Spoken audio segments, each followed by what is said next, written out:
Y bienvenidos a Mundo Hacker de nuevo, TV.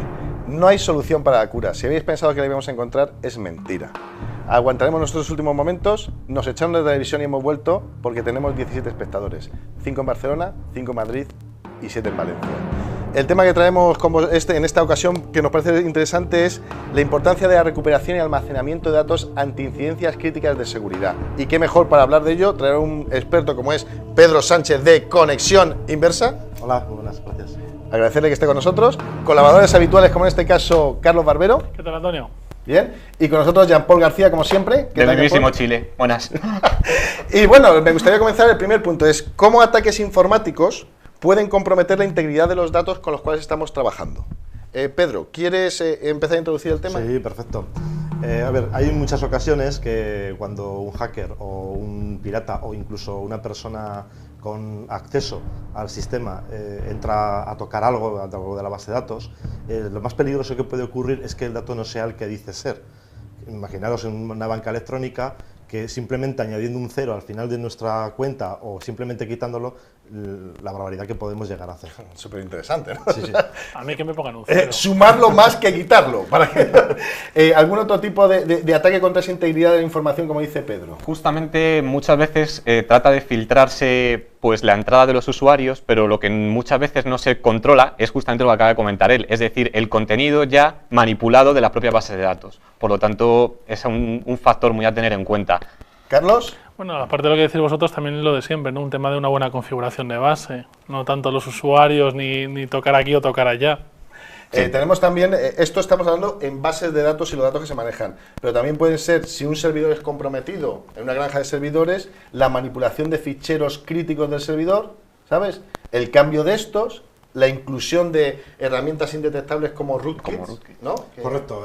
Ya digo que es lo peor que nos puede llegar a pasar, es que en un momento determinado pues tengamos un rootkit, porque cambia configuración del sistema, no sabemos qué comandos son los que ha podido modificar, digamos que tiene el control total. Y no basta con hacer una recuperación, porque realmente la recuperación recupera los datos, pero el sistema operativo queda infectado. No sé si estáis de acuerdo en este punto. Sí, pero entonces, ¿cómo pueden un plan de contingencia de tener almacenado en un momento dado imágenes, ¿sabes? O los snapshots, etcétera, llevarnos a este punto de estar otra vez confiables? El snapshot realmente, es la fotografía original que teníamos, tenía dos connotaciones. Una, la posibilidad de recuperar lo más rápido posible el sistema operativo que ha sido modificado y que permite el acceso a los datos. Y por otro lado, disponer de los mecanismos de control para que eso mismo no vuelva a ocurrir, porque se supone que al restaurar la información volvemos a tener posiblemente la misma vulnerabilidad con la que el hacker ha podido entrar.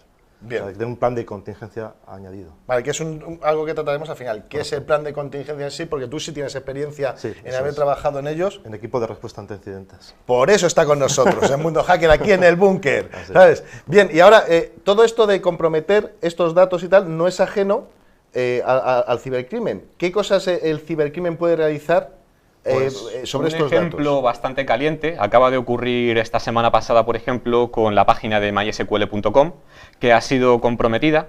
Se puede ya ir avanzando, ya van avanzando, que el acceso de root para acceder al servidor fue vendido por unos $3.000.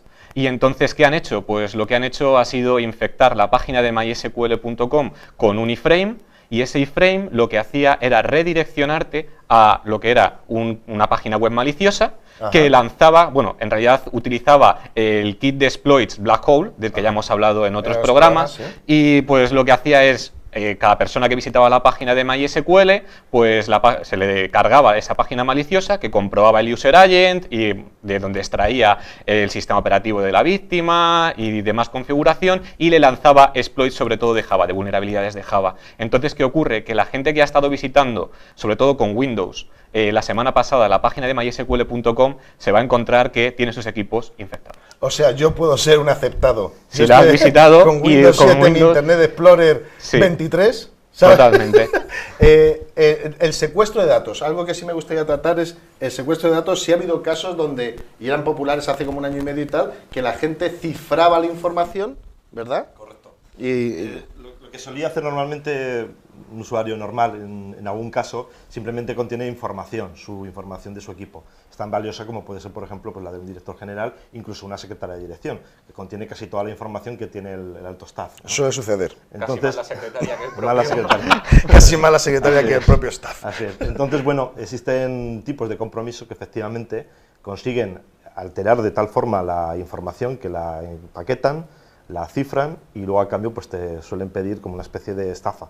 Te suelen decir, oye, dame dinero o ingresa dinero en este tipo de cuenta y a partir de aquí te daré la clave de desencriptación si quieres acceder a tus datos.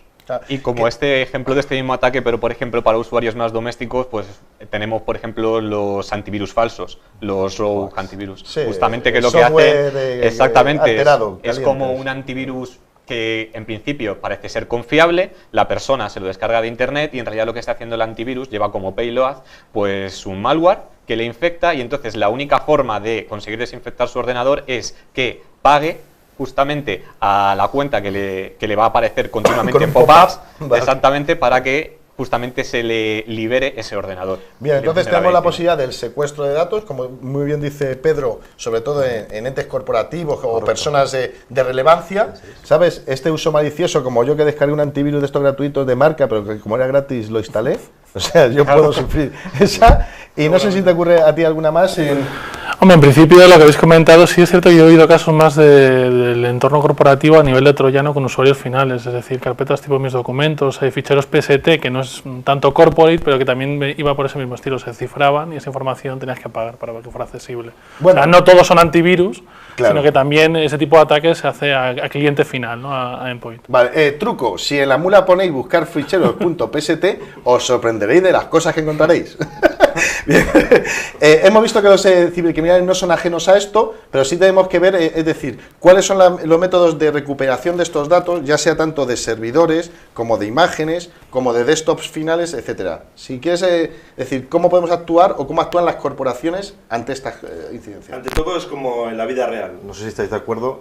Perdón, quisiera también felicitar a Jean Paul porque tiene un acento español. Buenísimo. Estoy totalmente inmerso. Jean Paul ha mejorado bastante. Guapísimo. Lleva muchísimos años aquí. Y lo que podéis comprobar, audiencia totalmente femenina. Bueno, volviendo al hilo, lo que suele ocurrir, como en la vida normal, cuando hacen una evacuación de un edificio para probar sus sistemas, si funcionan bien los sistemas de incendios y demás, pues bueno, en la vida informática ocurre igual. O sea, tenemos que tener, por un lado, cuestiones hechas en papel, que quiere decir cómo funciona el sistema de alerta, y a partir de ahí los mecanismos que son la tecnología que nos va a ayudar a hacer ese tipo de recuperación. Y luego va a depender un poco del tipo de entorno. Quiero decir, hay criticidades y no criticidades. Entonces, un entorno de usuario puede esperar y a lo mejor un entorno de servidor o un servidor crítico o una banca electrónica o un comercio electrónico, pues evidentemente tiene unos sistemas de recuperación que tienen que ser mucho más rápidos. Es que es lo que nos permite mantener lo que se llama la continuidad de negocio. Porque sí me gustaría que para los televidentes muchos lo intuimos cómo es, pero ¿qué sería una definición de continuidad de negocio? Yo Antonio, yo siempre suelo decir que la continuidad de negocio es el tiempo que la dirección o la empresa puede estar sin Internet, sin su comercio electrónico. O sea, ¿cuál es el tiempo mínimo y máximo que pueden disponer o no disponer de él? Vale. Carlos, tú que para ti, porque siempre hay distintas opiniones, continuidad de negocio. Hombre, la continuidad de negocio le enfocaría un poco más a qué medidas tiene la empresa para evitar esos problemas, ¿no? Esas incidencias. No tanto desde tu punto de vista, sino yo lo veo más un poco más sobre el papel, ¿no? ¿Qué servicios o qué tengo implementado, qué tecnología me va a solucionar el momento que se produzca ese incidente? Pero bueno, más y la continuidad de negocio es lo que nos permite estar en mínimo tiempo con nuestros sistemas, de nuevo online o en producción o en la intranet digital, etcétera. Jean Paul, súper interesante tu opinión. Muy bien. Disculpa.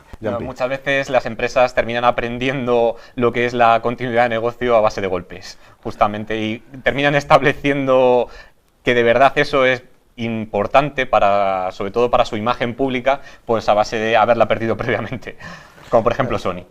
Bueno, siempre lo estamos metiendo en todos los programas. Esto no vamos a poder ni jugar a la PlayStation, joder. Quisiera añadir que hay incluso unas normas ya escritas internacionales, como es la ISO 27001 y la 27000, que ya engloba ese tipo de papel de decir, oye, todas las empresas que trabajen o que gestionen seguridad, eso sería un requisito indispensable de decir, señores, ustedes tienen que tener vida después de la muerte. Sí, unos Pero claro, ya no depende de mí el sistema, sino sus clientes tienen que seguir trabajando. Entonces, bueno, quiero decir con esto que hay normas que lo tratan. Efectivamente, recordad, la ISO 27001 o la antigua 16999 era, ¿no? Eso, efectivamente. Todavía sé algo, ¿eh?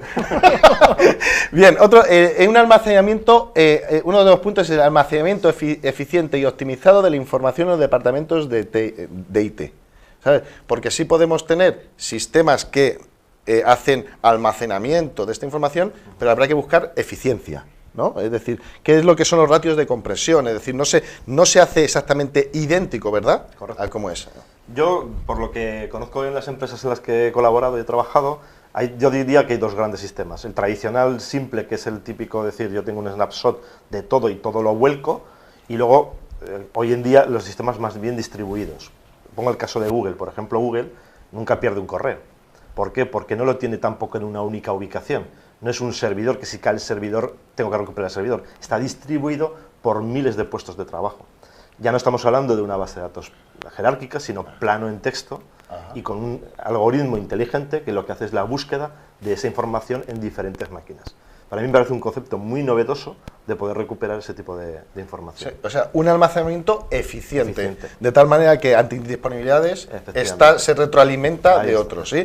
Y por otra parte, no sé si en esto queréis lo que es el almacenamiento eficiente de esta información. Claro, o sea, yo sobre todo siempre he tenido, pues eso, dudas en cómo es la mejor manera de poder tomar esos snapshots, ¿sabes? Cómo poder mantener la información realmente consistente sin de verdad rebajar el servicio al usuario, y eso es un tema que hay que depurarlo mucho, y sobre todo. Bien, pues en este punto sí le vamos a preguntar a Pedro la parte esta oculta que nos has comentado antes de entrar, que nadie ha desvelado. Vais a conocer cómo realmente es un ataque y cómo se sustrae la información contingente del centro de datos. Entonces, Pedro, te dejo aquí, explícalo. Bueno, es la primera vez que quiero decir con esto que se va a explicar, con lo cual...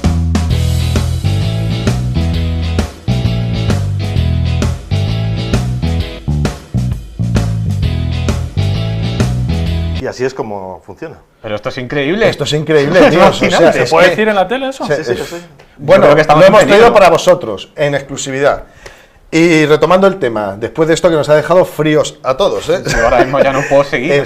Bien, estamos almacenando de una manera eficiente. Y la recuperación de estos datos, tú has dado pistas en este sistema distribuido, pero ¿se os ocurre decir por qué es tan relevante esta recuperación eficiente? No solo almacenarla. Justamente es que... Por la integridad. Exactamente. No, y porque la restauración de esto yo entiendo que es parte de lo que hemos hablado de la continuidad de negocio. El sistema de poder ofrecerle al usuario un servicio continuado, sin que él note la merma, porque hemos tenido un desastre, ¿de acuerdo? Que tenemos un buen sistema de recuperación ante esos desastres, porque al final lo que está en juego es la credibilidad de la empresa o la credibilidad de tu negocio. No, y el dinero en sí de la organización, sí. O sea, de la empresa, sí. del negocio. Entonces hemos visto que es un almacenamiento eficiente con distintas técnicas y, por supuesto, aunque está almacenado, una recuperación eficiente en tiempos, normalmente, de esta información. ¿Vale? Pues, ¿algún otro puntito más o os tengo que seguir metiendo caña? Métenos caña. Métenos caña. Nos encanta la caña. Pues, entonces sí que me gustaría que definiésemos qué es un plan de contingencia, para que la gente tenga bien claro realmente qué es el plan de contingencia. Pedro. Yo distingo también dos, si me permitir un poco. Yo distingo la que es local, que es algo que se rompe y que es recuperable, y lo que es total, que es decir, bueno, mi organización no puede seguir funcionando aquí y tengo que funcionar en otro lado. Replicado, quizás. Replicado, efectivamente. O sea, yo distinguiría en esos dos puntos. ¿De acuerdo? Entonces, el local es algo muy puntual que puedes recuperar con backup, un restore, algo, vamos a llamarlo, más suave, y luego ya, evidentemente, cuando es un desastre total, por decirlo de alguna forma, es migrar o replicar o tener un sistema de contingencia lo mismo que lo que tenías en el origen. Y además debe de contener también la vuelta al comienzo. Quiero decir, no me puedo quedar en el segundo plano. O sea, no, imaginaros, yo tengo un edificio que puede estar en Madrid y otro en Barcelona. Si el edificio se me cae en Madrid, voy a trabajar en Barcelona, pero los costes de toda esa implantación de personal y demás no son asumibles. Tengo que tener la vuelta al comienzo para volver otra vez como estaba en el punto de origen. Que por eso es la importancia del data center primario y el secundario, ante un failover, etcétera, pero que tú también sabrás que muchas veces esos no se levantan ni de hostia, ¿eh? Claro, porque hay muchos, depende de muchas cosas, hasta de la vía del tren. Efectivamente. Y estamos en esto de la continuidad de negocio que han definido muy bien los compañeros, y es, ¿por qué la importancia de documentarlo exhaustivamente? Como siempre, digamos que la documentación es lo más importante. Y eso que nosotros, los españoles, normalmente no solemos ni leernos el manual, que es algo muy típico. Es una buena apreciación, no es que no documente. Y así se pueden dejar a meter las cosas sobre la marcha. Así es. Prueba, fallo, error, ¿no? Se hace todo a lo macho. Es verdad. Ahí es. Entonces, simplemente acabo. Simplemente decir que la documentación es muy importante, tanto no solamente de la parte técnica, sino incluso de las personas. ¿Cuántas veces yo por lo menos abogo de decir, bueno, si hay una cosa que se cae, un edificio, y la tecnología la puedes siempre levantar, porque al fin y al cabo no es más que tecnología, pero ¿qué ocurre con las personas? ¿Qué ocurre si los dos administradores que contienen las claves y no han sido documentadas, dónde se almacenan las contraseñas, cómo recupero yo si tiene un accidente estos administradores? Pues eso en España seguro que no se piensa, ¿eh? Que no solamente es definir las tecnologías, sino también dejar muy claro las responsabilidades de cada persona del equipo en el momento que se produzca algún desastre, ¿sabes? Para que de repente, para que se reduzca ese tiempo de respuesta, sobre todo, para que en el momento que se detecta que hay un problema, la gente ya sepa cuál es su cometido, porque normalmente esas personas van a tener otro cometido, otra función dentro del desarrollo de la empresa, pero cuando se produce ese desastre, pues ya tiene que saber de qué se encarga cada uno. La documentación, entonces, todo esto, yo sé que tú tienes deficiencias con la escritura y la lectura, no sé si alguna Carlos, no sé, pero es importante la documentación. Y fijaos que este dato también ha sido muy curioso, es no solo instrumental y tecnológico, sino humano, porque la contingencia o la caída puede venir humana. ¿Sabes? Incluso hasta tesorería, o sea, algo tan decir, oye, ¿cómo recupero la contabilidad? Sí. Cuando el poder lo tienen dos personas que saben manejar el programa de tesorería. Joder, sí, no, o las nóminas, que es la más importante de la organización. Y para ir finalizando, porque el tiempo es expuesto, está todo documentado, todo obedece a un protocolo y un método, y cuáles serían las instrumentaciones o el desembolso que tiene que hacer una organización, porque, claro, esto tiene que apoyarse tecnológicamente para recuperarnos, ¿no? Los sistemas, etcétera. No sé si queréis aportar algo ahí sobre desembolsos, que tú tengas experiencia. ¿Hasta dónde llega el desembolso para...? Todo depende de la cantidad del milisegundo que quieras recuperar. Hombre, también de la tecnología, ¿no? El tipo claro, de solución. entonces depende. Dice, si yo quiero recuperar en el último milisegundo, la tecnología tiene que ser muy avanzada. Si quiero recuperar en 3 días, con un backup igual me basta, y con lo cual es mucho más económico. Tarjeta, lo que utiliza nuestro amigo Jean Paul. Sí, yo para que, como de dinero bastante poco. Utilizas open source y tarjeta. Efectivamente. No, pero es un poco lo que está diciendo, es valorar la criticidad en base del desembolso económico que queramos hacer, ¿no? Pues a lo mejor para una organización 1 minuto es un tiempo plausible en base a N euros, en cambio otra empresa, pues es lo que dice él, es 1 milisegundo y se puede permitir el lujo de gastar un dineral. Por ejemplo, cuando el mundo hacker se cae, podemos estar días sin emitir. Ese es el valor de nuestro negocio. Pues mira, me empiezan a comunicar que solo nos queda unos minutitos. No sé si alguien quiere hacer una pequeña conclusión sobre todo esto que hemos abierto o dar su... Yo diría que bienaventurados los desconfiados porque ellos tendrán backup. Gran frase. Y sobre todo que, como decimos en muchos programas, que al final es un negocio el tema del robo de la información. O sea, que una empresa no se conciencie de la importancia de poder responder de forma eficiente ante un desastre es un desastre para la propia empresa, económicamente. Carlos, ir un poco más por la zona documental, yo sí abogaría por el tema de generar unas pautas, unos procedimientos, tanto a nivel humano como a nivel tecnológico, que además no hace falta un tema de consultoría externa, sino que Internet tienes documentación de sobra, como han dicho, de las ISOs y demás, para por lo menos, si no queréis hacer el desembolso, tener algo hecho, para que esto no se produzca. Vale. Habéis visto que el tema es súper interesante, pero para mí la moraleja es: en casa del herrero, cuchillo de palo, para que lo sepáis. Solo me voy a despedir de vosotros, agradecer por supuesto la participación, en este caso a Pedro por estar con nosotros, y esperemos que lo tengamos más veces, a los colaboradores habituales, Carlos. Muchas gracias, Antonio. A Jean Paul. Que soy Rubén. Y nada más, solo me cabe decir que os veo en la sección de Bienvenidos al mundo real. Welcome to the real world. Millones de decisiones por segundo. Y ni un solo error. ESET Smart Security 4, la protección más rápida y ligera. Comprobado, rendimiento extraordinario.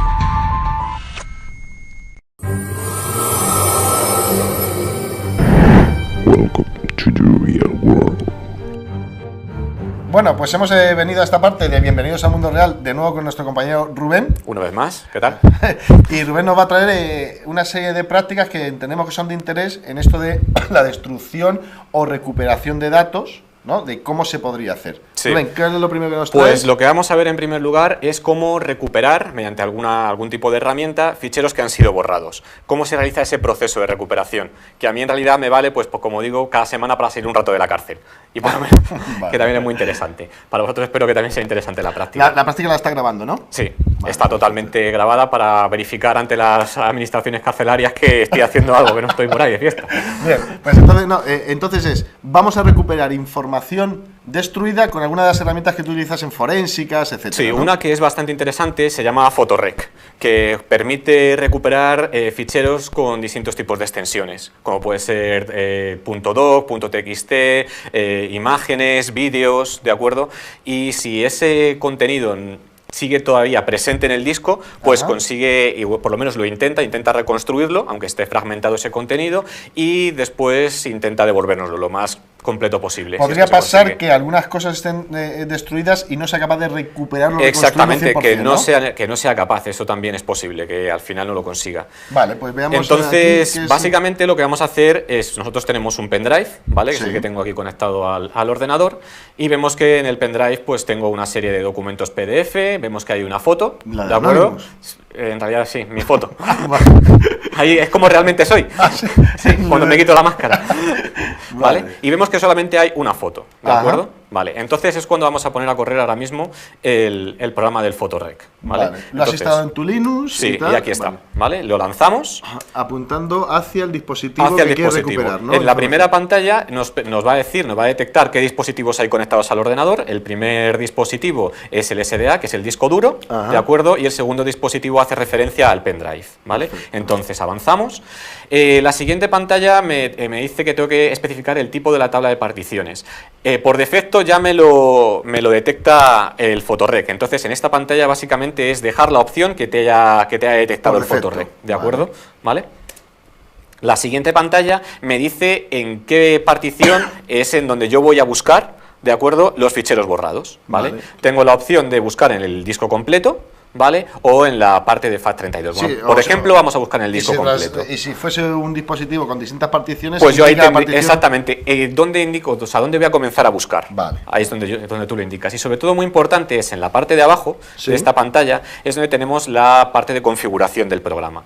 Por ejemplo, si seleccionamos la opción de File Options, lo que vamos a ver son los distintos tipos de firmas que tiene este programa. Es decir, este programa tiene una base de firmas que va aumentando a lo largo del tiempo, ¿vale?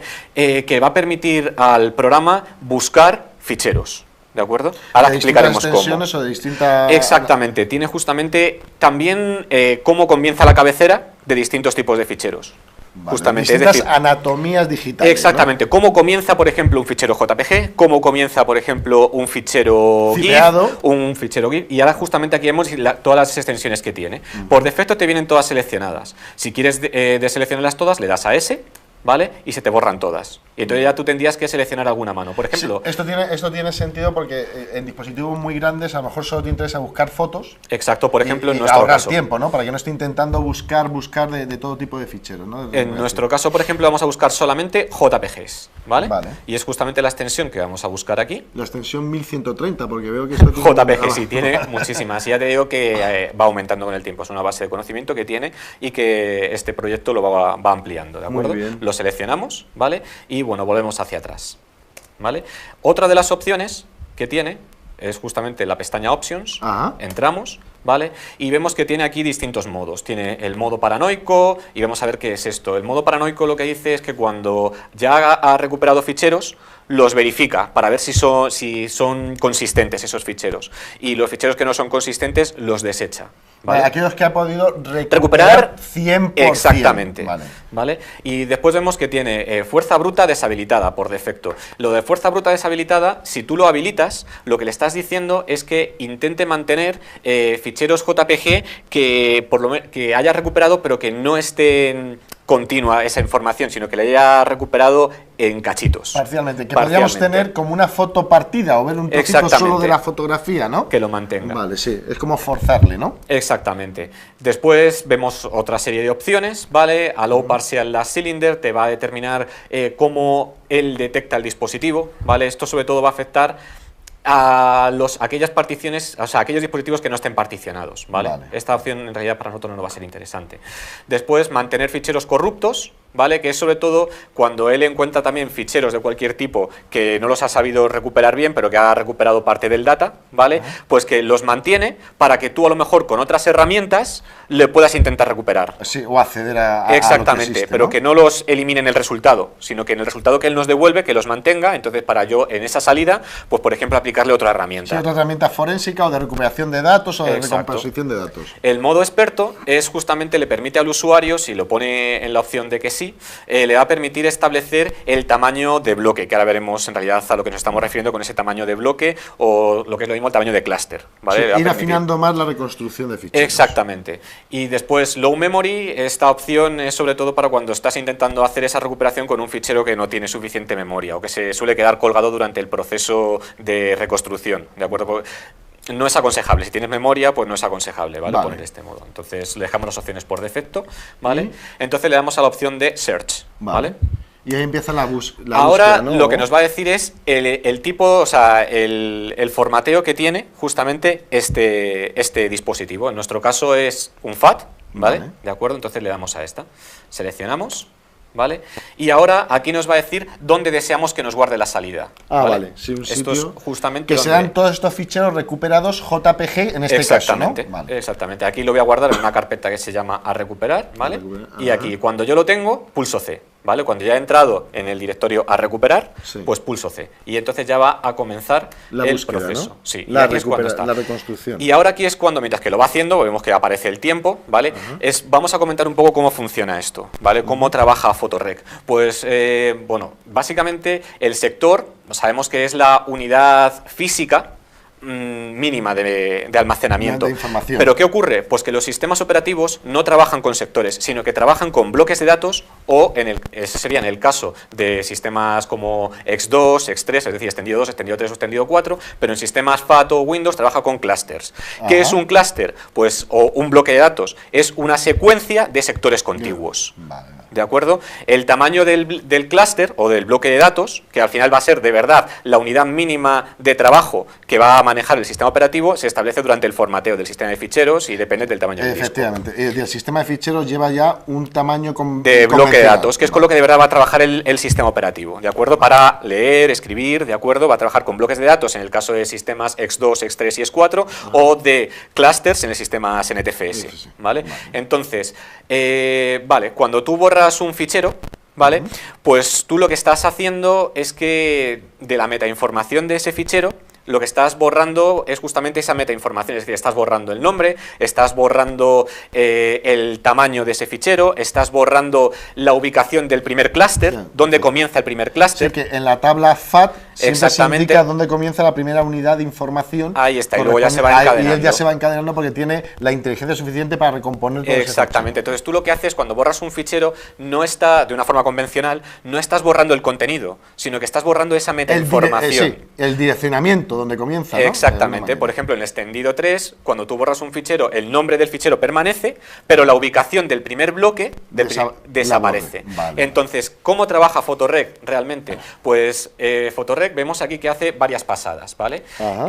Pues en la primera pasada, justamente lo que hace Photorec es intentar obtener el tamaño del clúster o bloque de datos, ¿vale?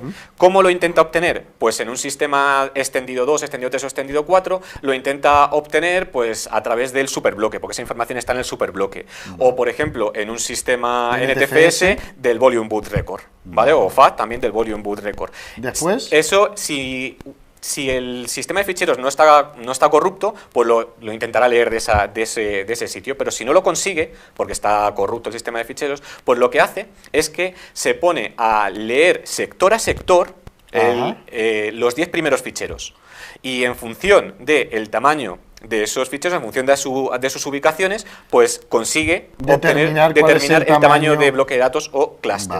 Vale. Eso es lo que hace en la primera pasada. Y luego en la siguiente pasada ya se recorre el volumen, pero ya no sector a sector, sino bloque de datos a bloque de datos o clúster a clúster.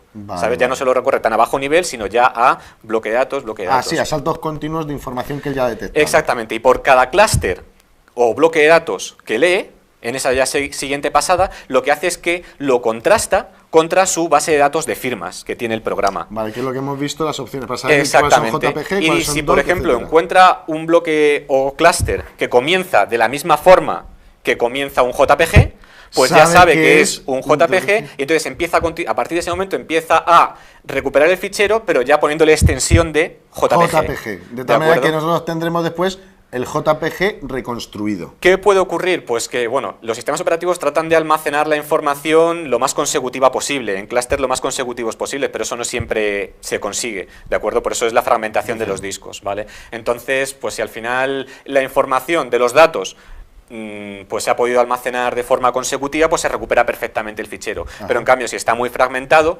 y no ha conseguido determinar muy bien el tamaño de ese fichero, pues entonces a lo mejor no lo consigue conseguir. No lo consigue recomponer. ¿Cómo consigue? Bueno, ya para el último... Para que pueda saltar a la siguiente, porque Exacto, nos va quedando poco tiempo. Bueno, pues para conseguir el tamaño del fichero, lo lee a través de la cabecera del fichero, ¿sabes? Es decir, en la cabecera va el tamaño del fichero y a partir de ahí ya sabe cómo truncar cuando termina un fichero. Es decir, encuentra el comienzo de firma de un fichero y ahí comenzaría la cabecera también, y ahí también de ese comienzo también extraería el tamaño del fichero.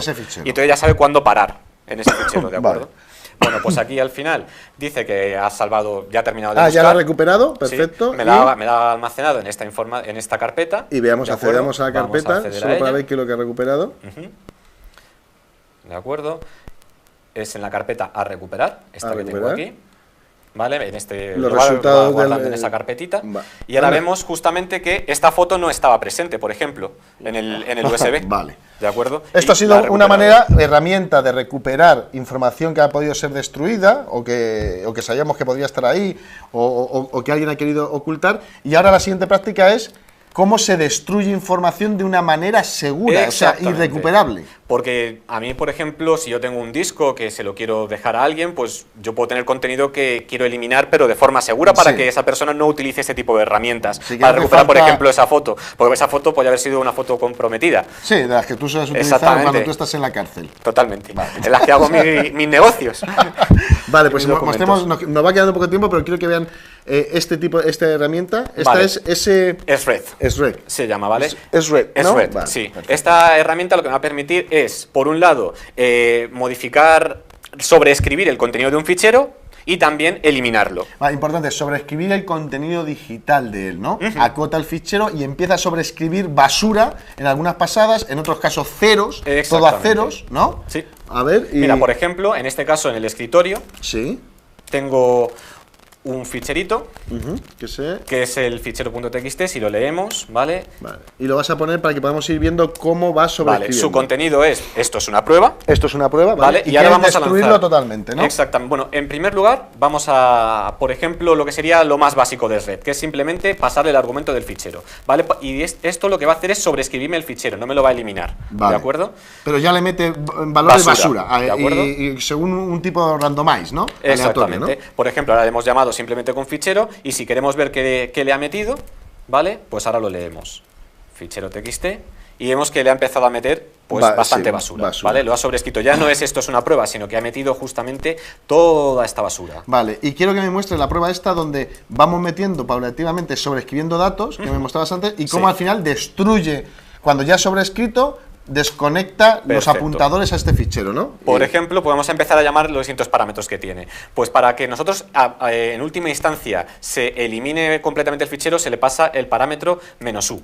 ¿vale? Vale. Ese va a permitir eliminarlo. Después, para ir viendo qué escribe en cada pasada, Para ir se le viendo pone nosotros visualmente, ¿vale? -v de verbose. Vale. Después, también, como nosotros lo que vamos a hacer es que le podemos especificar el número de pasadas que da. Por defecto da 25 pasadas, hace 25 sobreescrituras, pero se lo podemos especificar con el parámetro -n. Sí, por ejemplo, 5 a pasadas 5. es suficiente para destruir ¿Vale? información, ¿eh? Y por último, después de esas 5 pasadas tenemos la opción de que haga una sexta pasada en la que lo ponga todo a ceros, todo el contenido a ceros. Vale. Y eso se pone con -z.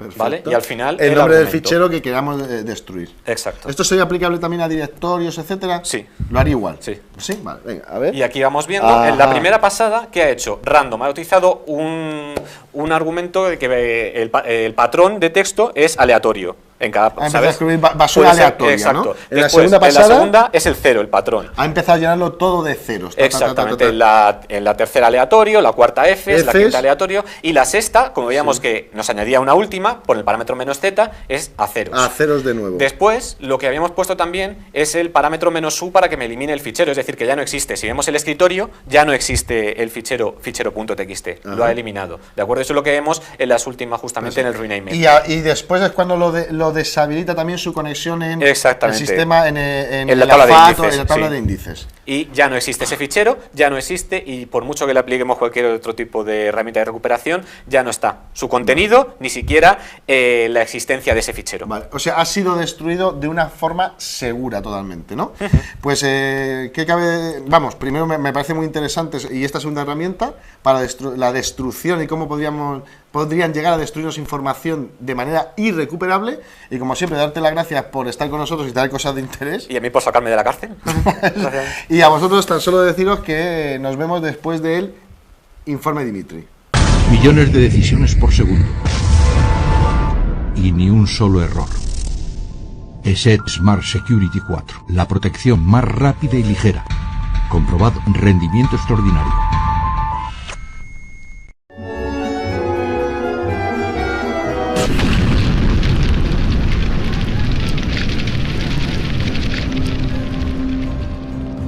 ¿Cómo chatear en Internet? Una clase educativa para congeniar con frikis informáticos. Cuando estás chateando con tus amigos en Messenger y ocurre algo divertido, ríete con ellos. Jaja, lol. LOL, riéndome en voz alta, o laughing out loud, por sus siglas en inglés. Si es algo tan gracioso que no te puedes contener de la risa y le quieres hacer saber a tus amigos que estás a punto de cagarte en los pantalones, utiliza Laymo.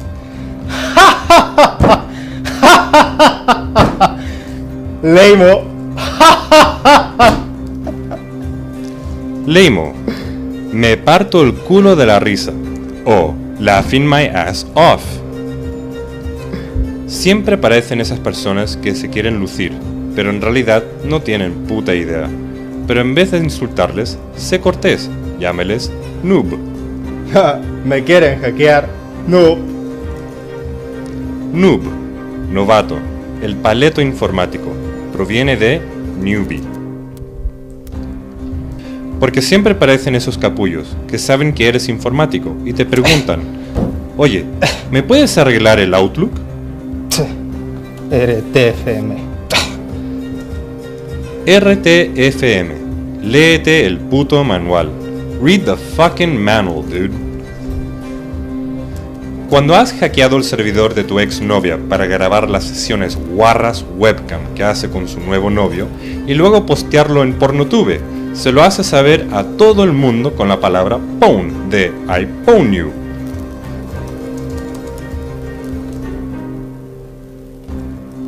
Pwn o I pwn you. Te jodes, te tengo por los huevos, proveniente de I own you. Cuando tu ex, sin embargo, manda a su nuevo novio a reventarte la cabeza porque ha visto lo que has hecho, la expresión más apropiada es OMG. OMG. ¡Oh, Dios mío! Oh my God en inglés. Estos han sido los consejos de hoy para que puedas congeniar en inglés con frikis de internet. See ya.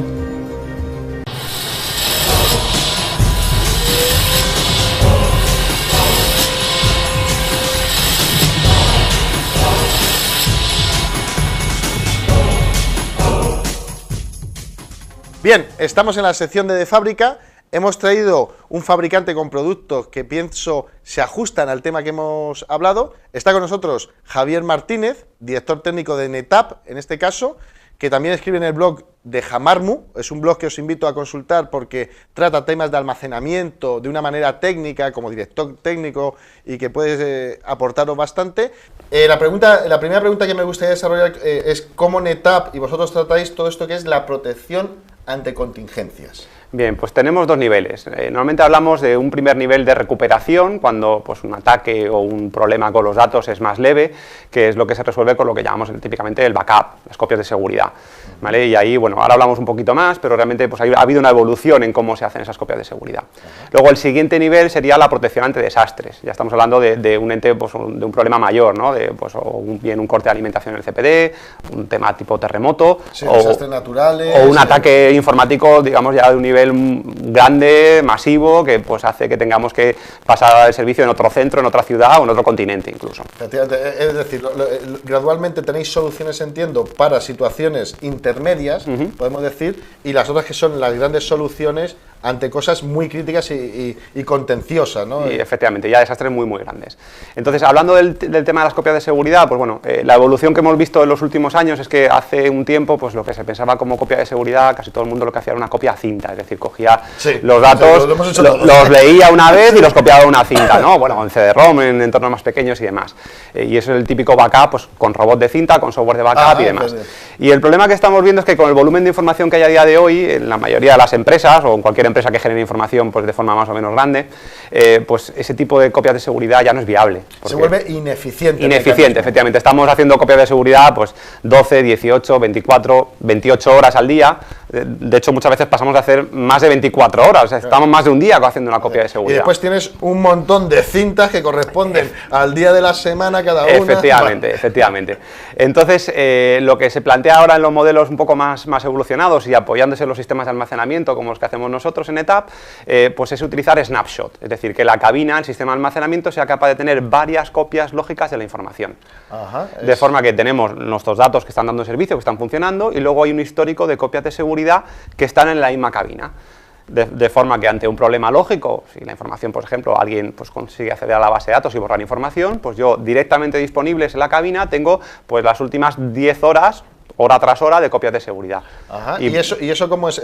¿La electrónica de los dispositivos de NetApp y tal, cómo lo recuperan? Es decir, sí, hay una interfaz de gestión y hay una API para programarlo todo y demás, y por supuesto pues ya está integrado con programitas para tener pues todo lo que la gestión a base de clics del ratón, si lo quieres. Pues eso me parece automágico. ¿Vale? O sea, y yo puedo tener, sí, de eso se trata, ¿no? Y decir, bueno, pues yo puedo programar que mi base de datos, una vez cada hora, le haga una copia de seguridad. De forma que pues, automáticamente va a estar haciendo una copia de seguridad cada hora, y en el momento que tenga un problema, que tenga una contingencia, pues voy a ir y voy a decir, bueno, pues he perdido unas tablas porque alguien me ha borrado la información de forma intencionada, de forma accidental, y quiero volver a la copia que tenía hace 2 horas. Pues nuevamente accedo 4 clics y vuelvo a la copia que tenía hace 2 horas. Vale. Y esto está, y cuando hablamos de esto sería para entornos muy grandes también. Se puede hacer en entornos pequeños o en entornos grandes. La gracia un poco de este tipo de soluciones es que no depende del volumen de datos, porque si hablábamos antes de que tenemos muchos datos que volcar a la cinta y que estamos muchas horas volcando a cinta, pues esto nos pasaría algo parecido. Esta tecnología de los snapshots realmente es instantánea, cada copia de seguridad se hace en 1 segundo y no depende del volumen de datos que haya. Es un poquito mágico, es un poquito mágico, pero la verdad es que luego funciona. Vale, entonces aquí lo que sí veo es la evolución nata, ¿sabes? De unos sistemas de cintas a un sistema muchísimo más eficiente que disponéis de copias de seguridad. Y la parte que comentabas de ya vamos a ir a protegernos contra incidencias grandes, catastróficas. Catastróficas, efectivamente. Bueno, ahí la idea es que, bueno, yo puedo tener un sistema primario donde tengo mis datos, mis copias de seguridad con estos snapshots, pero ese sistema puede dejar de estar disponible. Puedo tener un terremoto, puedo tener una gotera o un ataque informático, por supuesto, que inhabilite, por ejemplo, las comunicaciones de ese centro. Y aquí lo que hablamos ya es de protección ante desastres, y aquí normalmente lo que hacemos es de este conjunto de datos sacar una copia tener una replicación de datos a otro centro. Y ya dependiendo un poco de qué te quieras proteger, pues hay quien plantea, oye, pues yo mi protección de datos tiene que estar como mínimo a 20 kilómetros del origen, o tiene que estar en otro continente, o tiene que estar pues de Madrid a Barcelona, o de Zaragoza a Madrid. Es que es lo que llamamos siempre los data centers secundarios, ¿no? Efectivamente, ahí estamos hablando del data center secundario, en toda regla. Eso, que entran ante la indisponibilidad de uno, se levanta electrónicamente y empieza a suministrar servicios, ¿no? Eso es. Y vosotros incorporáis la tecnología en el primario y en el secundario. ¿Cómo se hace ese traspaso de info? Porque me parece casi mágico, 20 kilómetros, una provincia, un continente. Un continente, efectivamente. Vamos subiendo. Ahí, nuevamente, los sistemas de almacenamiento son la clave, porque cuando estamos sirviendo o accediendo a un volumen de información muy grande, realmente a nivel de aplicación, a nivel de base de datos, copiar un volumen de información muy grande es prácticamente imposible. La tecnología a día de hoy no lo permite. Entonces, en la mayoría de los centros, la mayoría de las empresas, lo que tienen es el sistema de almacenamiento haciendo la replicación de datos. Esto funciona por detrás. Yo tengo un servidor con mi base de datos funcionando y por detrás el almacenamiento está haciendo esa réplica de información al segundo centro. O sea, vuestros dispositivos hacen la captura en toda esta información y de una manera transparente ya lo van haciendo la réplica al datacenter secundario. Efectivamente. Me comentabas una cosa bastante bonita, que era cuando era asíncrono, síncrono. Esas cosas me gustan porque la gente muchas veces escuchamos los términos y no los tenemos claros. Está claro. ¿Cómo lleva esta información de manera asíncrona? ¿Cómo es síncrona? Síncrona o continua. Distinguimos tres niveles. El nivel más básico, si lo queremos ver así, sería una replicación asíncrona. Es decir, yo programo pues, que una vez a la hora o una vez al día la información que tengo en el centro primario se replica al secundario. Se haga una copia de toda la información.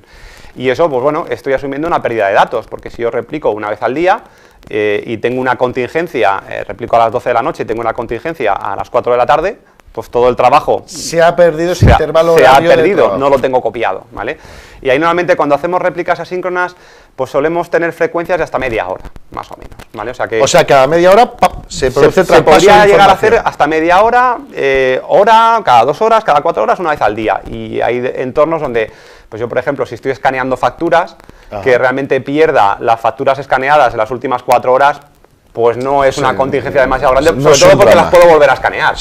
Ahora, si estamos hablando de las transacciones que está haciendo un banco con las tarjetas de crédito, mejor que no perdamos ni un minuto. Ni un minuto, ¿no? Porque en estos intervalos en financieros y tal, segundos son millones de dinero. Efectivamente, ahí ya es dinero contante y sonante. Y ahí es donde entra esta comunicación continua o síncrona. Tenemos dos niveles más. Sería la continua, que sería el siguiente nivel, que es la información conforme llega, se transmite al secundario, hacemos esa copia de la información tal cual está llegando, pero sin impactar nada más, sin hacer nada más. Y luego el último paso, la replicación síncrona, lo que hace es que conforme llegan los datos, se transmiten al centro secundario, el centro secundario devuelve el acknowledge, el ACK, diciendo esto ya está escrito, ya está guardado en disco, y por fin la aplicación recibe el acknowledge y normalmente recibe todo está protegido y guardado en 2 sitios a la vez. Sí, es como una verificación de que se copió correctamente. Estoy copiando y verificando que las cosas han llegado al destino. Como un paquete TCP, efectivamente. Me llegó, y si no, me lo vuelves a reenviar. Y si no, tienes que volver a enviarlo.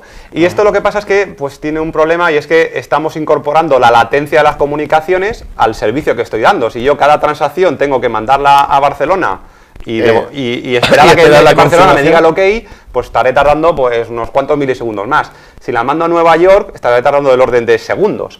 Con lo cual, la distancia ahí ya empieza a ser una limitación. Y eso los productos, ¿eso cómo lo solucionan los productos? A nivel de electrónica, ¿no? Nuevamente la cabina es capaz de hacer ese tipo de replicaciones y en función del tipo de datos, de la criticidad de los datos, vas a elegir un tipo de protección o la otra. Que serán, entiendo yo, un tipo de cabinas o de tecnología, En nuestro caso, nuestras cabinas son todas ellas capaces de replicar en cualquiera de los 3 métodos. De hecho, puedes tener un equipo muy pequeñito de acceso que puede tener una pyme que es capaz de hacer esta replicación. Vale, que es solo un problema de configurarlo adecuadamente como tú lo quieres o lo necesita tu negocio. Luego, bueno, no todas las soluciones que hay en el mercado son igual, pero vamos, ya digo, en nuestro caso podemos tener un equipo pequeño que tiene información muy crítica, muy importante para esa empresa, que replica la información de forma síncrona.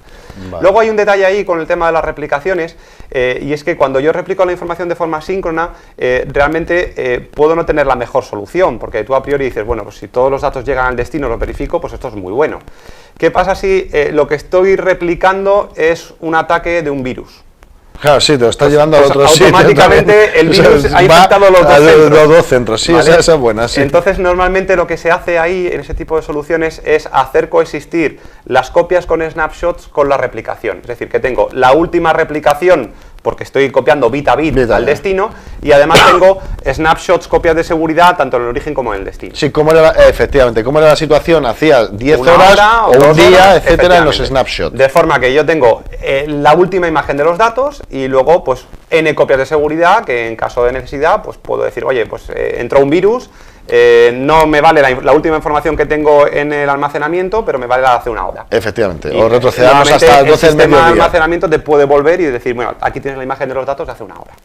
Pues no, la verdad me parece súper interesante. Pero hay otro concepto que me ha sorprendido mucho y que mucha gente quizá no sepa que en ETAP está en ello, que es el worm, ¿no? Lo que se llama el guardar los datos de manera inmutable, que eso ya me parece que es atómico. Sí, vamos un paso más allá. Aquí la idea con este worm viene de las siglas en inglés write once, read many, es decir, cosas que puedes escribir una sola vez y leerlas todas las que quieras. O sea, que no es worm de gusano, ¿eh? Son siglas, pero efectivamente se escribe igual. Al principio te dije, pero ¿qué gusano? Bien, ¿y qué son estos datos ¿cómo es? Inmutables? Inmutables. Pues la idea es que el sistema de almacenamiento es capaz de guardar ficheros que garantiza que no se pueden modificar. En todas las empresas, pues normalmente hay mecanismos de seguridad con directorios activos, con LDAP, con certificados digitales, donde hay pues unos niveles de permisos, privilegios, para que solamente ciertas personas tengan información a cierto tipo de datos. Sí, el acceso. ¿Vale? Pero pues con un ataque informático, pues bueno, en ingeniería social, por ejemplo, yo puedo conseguir la clave del administrador. Y, ¿Suele suceder? Suele suceder, efectivamente. Y tener privilegios de administrador en una red de una empresa. Con lo cual, pues podría ir el repositorio donde tienen las facturas y borrar facturas o modificarlas. Por ejemplo. Bien. Lo que va a hacer el almacenamiento worm es evitar eso. Aunque yo tenga todos los privilegios necesarios, el almacenamiento worm lo que hace es generar ficheros, datos inmutables. Es decir, el sistema de almacenamiento me garantiza que aunque tenga todos los permisos, esos datos no se pueden modificar ni borrar. Es como una caja fuerte de todos estos datos copiados. Efectivamente. Vale, pero en verdad esto es otro dispositivo de NetApp, ¿no? O sea, yo puedo como empresa pedir, quiero tener un sistema worm, además de una cabina de recuperación. Realmente nuestras cabinas tienen... ¿Hacen todo? Hacen todo, sí, pues efectivamente. Me parece la caña, ¿eh? Es una funcionalidad que puedes elegir o no utilizar. Lo que sí que se hace es dedicar discos físicos. Es decir, para tener almacenamiento bueno tienes que tener 5, 10, 200 discos físicos dedicados a ese tipo de información. En función de la cantidad de información que tú quieras efectivamente, almacenar. Y porque yo ese disco, si me lo intento llevar a otro dispositivo, no va a funcionar, porque tiene almacenamiento worm y claro, yo no puedo borrar lo que hay ahí dentro. O sea, está protegido a nivel del disco físico. O sea, que extraerlo no me serviría de nada. No me serviría de nada para borrar la información, es decir, no podría borrar la información. Esto no mitiga pues, un ataque de denegación de servicio. Alguien que realmente, pues bueno, el martillo, yo llego allí, sí, lo destruye físicamente, rompo el sistema y evidentemente lo roto, tendría que tener mi contingencia. ¿Vale? Lo que sí que soluciona es que si el sistema está disponible, me garantiza, y esto hay una normativa regulatoria detrás de todo esto, sobre todo viene de Estados Unidos, que es donde están un poco más evolucionados, la SEC, que garantiza que los dispositivos que cumplimos este tipo de normas, la norma de almacenamiento compliance o almacenamiento worm, pues si tienen datos, los datos son inmutables. Y de hecho en Estados Unidos un dispositivo de estos se puede utilizar como prueba en un juicio. De hecho, estaba pensando en este momento, es decir, el salvaguardar la integridad de estos datos pueden ser utilizados para hacer una forénsica y presentarlo ante un juzgado como evidencia. En España todavía, yo entiendo que la normativa y el cumplimiento internacional o las normativas nacionales que vayan saliendo harán mayor hincapié en la existencia de este tipo de sistemas. Eso es. Porque hay un investigador, podría investigar, y esto es exactamente lo que había, el día del incidente, etcétera. El sistema me garantiza que no sea modificado. Uno de los primeros sitios, por ejemplo, donde un hacker va a intentar, pues una vez que penetre en una organización, es borrar los logs. Sí, es decir, modificar o eliminar el rastro de su presencia. Borrado de huellas. Bien, pues si lo que hacemos es que los logs estén almacenados en almacenamiento worm, lo que voy a conseguir es que los logs no se puedan borrar de ninguna forma. O sea, podemos redireccionar todos nuestros syslogs o los sitios donde se cogen los logs, enviarlos aquí. Sería como tener una impresión dura, una hard copy. Es como imprimirlo. Es como imprimirlo. Y ese documento está impreso y no se puede hacer nada. Efectivamente. De hecho, hay una funcionalidad específica que es para generación de logs. Es decir, que yo puedo tener un fichero en el que voy metiendo líneas nuevas, las anteriores son inmutables, es decir, no se pueden modificar, pero puedo añadir nuevas, Joder, que es justo un log, Ah. ¿vale? Con lo cual, pues lo que haríamos sería proteger, pues ante un ataque, de que alguien pueda coger y modificar, pues su rastro. Efectivamente, borrar las huellas o confundir cómo fue la intrusión, etcétera. Me gustaría, el otro punto que me gustaría es decir, que viendo las soluciones que nos parecen bastante potentes y por eso hemos querido comentarlas contigo, es qué nicho de empresas también, porque no sé a qué tipo de empresas se ajustan este tipo de soluciones de NetApp.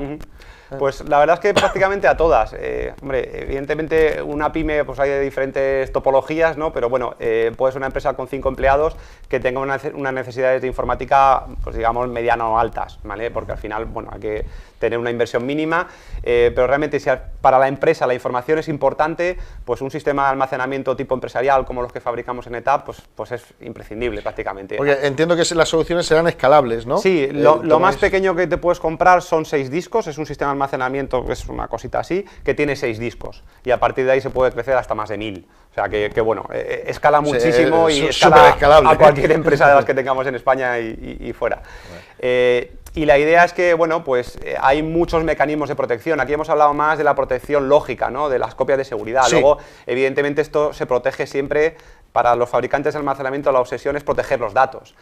Ante un fallo de disco, ante un fallo de una fuente de alimentación, ante una caída eléctrica, todo eso está siempre protegido. Con lo cual, cualquier empresa para la que sus datos sean críticos, sus datos informáticos sean críticos, pues realmente es un cliente potencial para nosotros y probablemente una solución como la nuestra le pueda interesar pues para tener más garantía de cómo funcionan sus sistemas. El valor de los datos. Es decir, hay pequeñas empresas que no tienen que tener 1000 trabajadores, que el valor es tan sustancioso y es económico que este tipo de soluciones aportan pues el respaldo y la seguridad, ¿sabes?, de estar tranquilos. Eso es. Porque podemos decirlo, no sé, en las empresas que transmiten datos de streaming, si perdiesen las películas, los vídeos, etcétera, sería la ruina del negocio. Efectivamente. Y de esta manera, este es el bastión de seguridad, entiendo yo. Este es lo que estamos hablando, es un bastión de seguridad. Es seguridad física y seguridad lógica, todo en un mismo dispositivo. Y por último, lo que sí me gustaría, porque si hay gente que le interesa investigar quién es NetApp o contactar para poder ver dispositivos vuestros, es ¿cómo trabaja NetApp aquí en la organización en España? ¿Cómo me puedo dirigir yo? Bien, pues nosotros lo que es la venta se hace a través de canal de distribución y bueno, pues prácticamente todos los integradores, instaladores de sistemas informáticos empresariales pues trabajan con nosotros. O sea, sería importante primero visitar vuestra página sí, web. Tenemos una web que es www.netapp.es y ahí tenéis... Que la pongáis en pantalla. Y ahí tenéis pues toda la información de los productos, de los diferentes equipos, de las diferentes soluciones y ahí también tenéis la lista de cuáles son los integradores, los instaladores con los que trabajamos.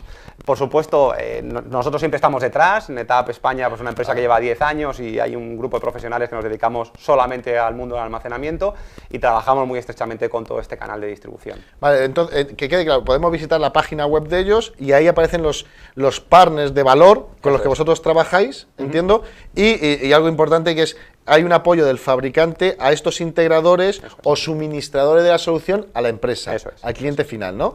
Pues con esto más o menos hemos terminado el tema de una solución capaz, robusta para tratar el almacenamiento, la recuperación de datos, etcétera. Agradecerte, Javier, tu tiempo por estar con nosotros. Muchas gracias a vosotros. Y a vosotros solo deciros que os vemos en el próximo Mundo Hacker TV.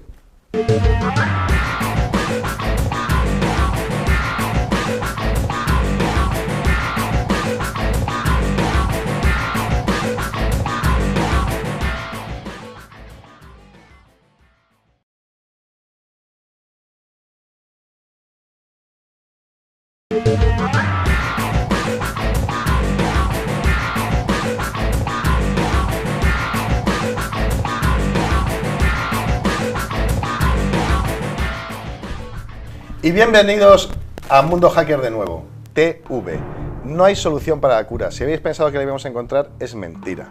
Aguantaremos nuestros últimos momentos, nos echaron de televisión y hemos vuelto porque tenemos 17 espectadores. 5 en Barcelona, 5 en Madrid y 7 en Valencia.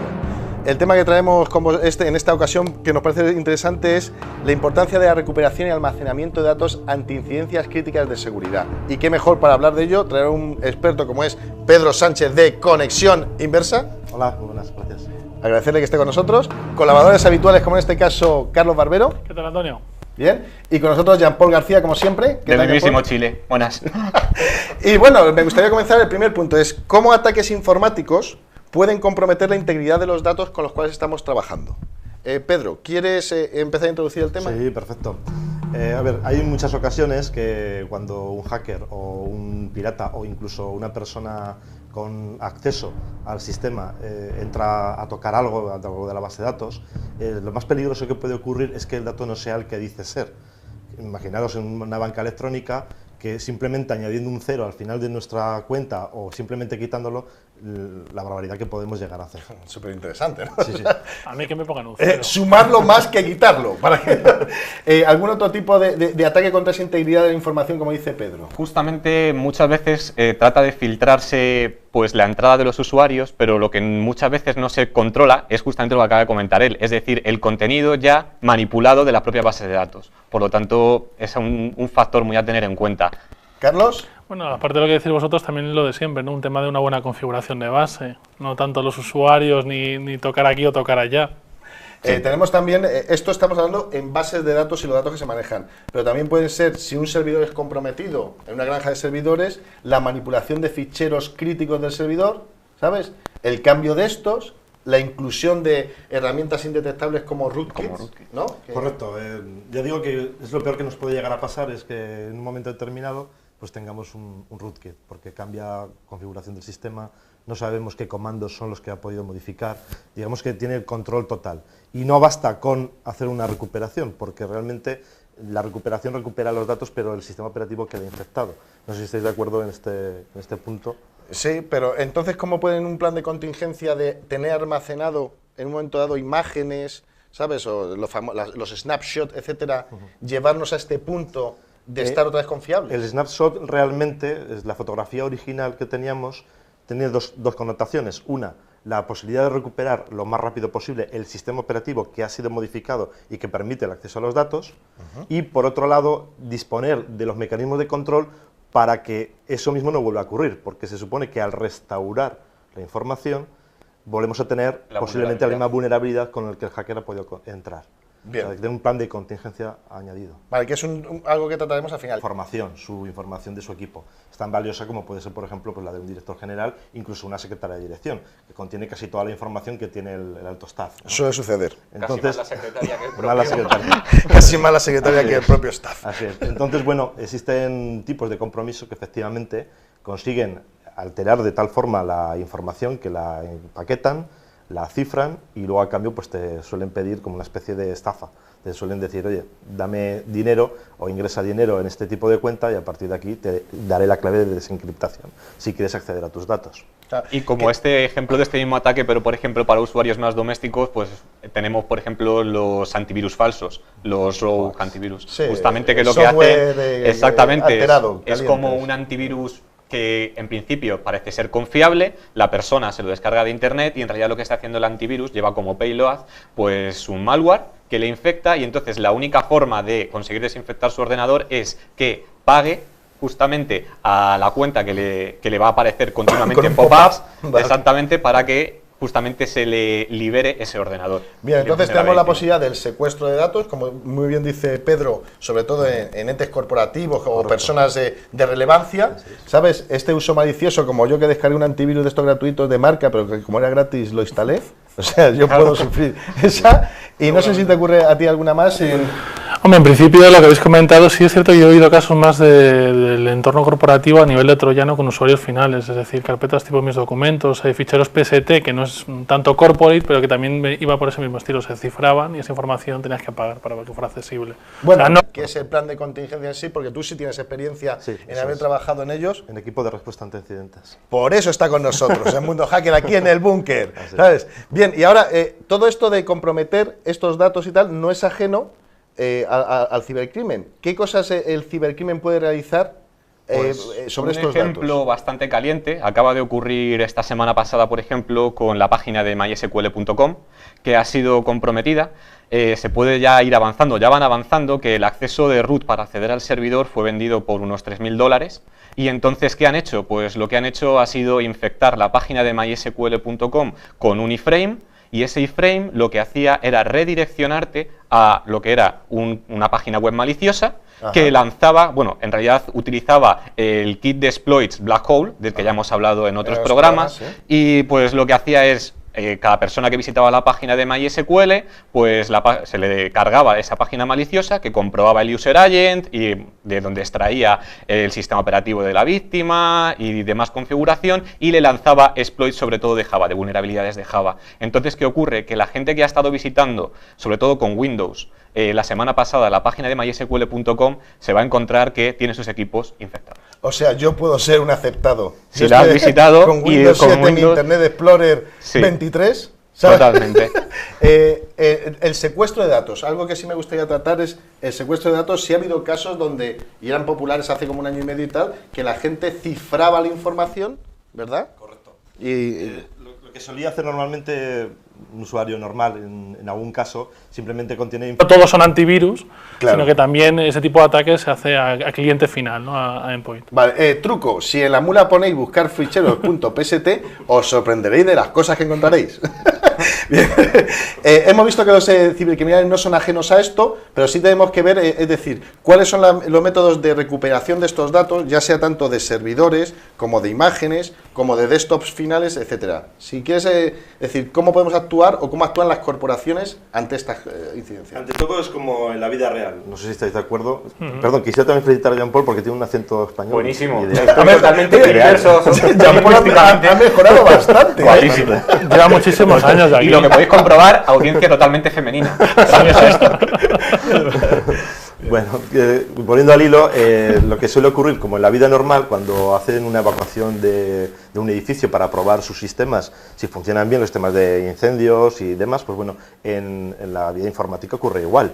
O sea, tenemos que tener, por un lado, cuestiones hechas en papel, que quiere decir cómo funciona el sistema de alerta, y a partir de ahí los mecanismos que son la tecnología que nos va a ayudar a hacer ese tipo de recuperación.